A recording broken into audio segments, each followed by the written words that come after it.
Fractal technology. Fractal technology. Fractal technology. Here's an interesting thing. Fractal technology essentially says that patterns repeat themselves in nature, which they do. Mm-hmm. And what they have found is they can actually go to the Amazon rainforest, examine one tree, and based on fractal technology, tell you the forest in that whole area based on that one tree. We see the repetitiveness of fractal technology in corals and different types of plants. It's all around us. Mm-hmm. Now, here's an interesting thing. If as I said earlier, if God is the multiverse, this 10-dimensional universe in which we live, we see the 3-dimensional visible light part, but we know that more exists out there. Time is but of one dimension. It's a variable dimension across all of the other dimensions, but we know that there's more out there, and we have this spiritual connection that we don't quite know where to plug into. So here's where the fractal technology comes in. We know, based on what we know about the biology of our own bodies, mm-hmm. we are hosts to billions of life forms, aren't we? Think about it. We have bacteria from our lips to our butt and from the top of our head to our toes. Mm-hmm. Bacteria live within us and outside of us. And they carry on their merry lives, doing their things. Some of them are helpful, some of them aren't so helpful. Yeah. They get out of hand, we're in trouble. If a virus attacks, we're in real trouble, unless our bodies are strong enough for all these little organisms to do their thing. And, for the most part, we might just go on doing our daily chores and not even know what happened. But if our bodies get out of sync, if we get a cancer or something like that, and we are infected, we have to give our body something to fight the cancer with.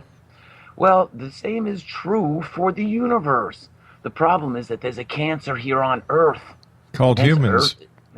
Well, it actually goes beyond that. You see, if we go back to what the record says in Genesis, the prime directive that was given, it's interesting, it says God, right in the first chapter, in the 24th verse, I believe it is, it says, God said, let us create man in our image. Who was he talking to? Well, if God's an interdimensional, or if he's the everything, a spirit, my personal belief is that Yahuwah is the soul of the multiverse, the soul of the universe in which we live, because we know that we are not ourselves. The older you get, the more you realize you are not your body. That's right.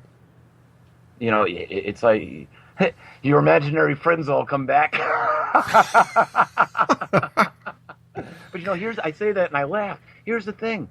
Children who have imaginary friends live in the operating speed of alpha. They don't get the beta operating speed until they go through puberty. Mm-hmm. Now, beta is where the fight and flight response comes in. You go driving down the highway and you get a little touch of road rage. That's beta fight response coming in. You can't get that in alpha.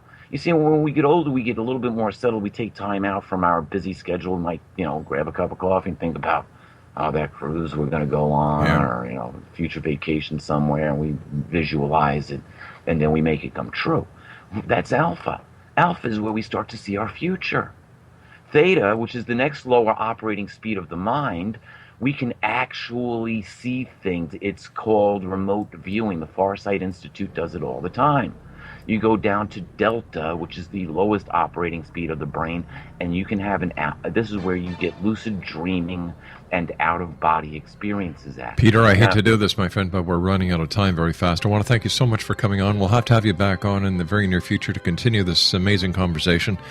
Once again, Peter, happy birthday, old friend, and I look forward to the next time you and I meet back here in the X Zone. X Zone Nation, for more information about Peter Kling, please visit his website, www.peterkling.com. I'll be back on the other side of this commercial break at 6.5 minutes past the top of the hour as the X Zone continues with yours truly, Rob McConnell, from our broadcast center in Hamilton, Ontario, Canada. Don't go away.